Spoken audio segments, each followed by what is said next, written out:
Hi hello all. இன்னையோட mini vlog என்னென்னா early morning ஏஞ்சோடனே நல்ல ரெயின், ரொம்ப கூலிங்காக இருந்துச்சு temperature. So day in my life தான் பார்க்க போகிறோம். மார்னிங் ஒரு பிஸி ரொட்டீன், குக்கிங் ரொட்டீன்றது.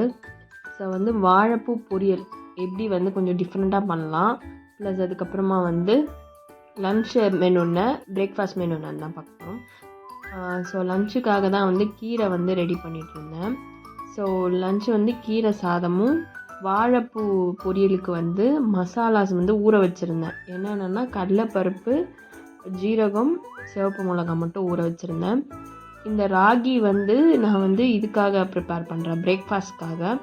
ஸோ அது ரெடி பண்ணியாச்சு, வாழைப்பூ ரெடி பண்ணியாச்சு. ஸோ எப்பயும் போல் தாளிப்பெல்லாம் போட்டுட்டு நெக்ஸ்ட்டு வாழைப்பூவை அதில் போட்டுடணும். போட்டு இதை கொஞ்சம் நல்லா ஃப்ரை பண்ணிவிட்டு அதுக்கப்புறமா அதில் என்ன ஆட் பண்ணணுன்னா, இப்போ நம்ம இந்த மசாலாஸ் ரெடி பண்ணோம்ல, அது தோசைக்கல்லில் போட்டு கொஞ்சம் நல்லா ஃப்ரை பண்ணி எடுத்துகிட்டு அதுக்கப்புறமா அதை பொடி பொடியாக சாப்ஸ் பண்ணி பொரியலோட மிக்ஸ் பண்ணிக்கலாம். மிக்ஸ் பண்ணிவிட்டு அதுக்கப்புறமா லன்ச்சுக்கு கீரையும் ப்ளஸ் இந்த வாழைப்பூ மசாலா பொரியல் தான் ரெடி பண்ணியிருந்தேன். வாழைப்பூ மசால் வடைக்கு எப்படி ப்ரிப்பேர் பண்ணுவீங்களோ ஆல்மோஸ்ட் சேம் மெத்தட் தான்.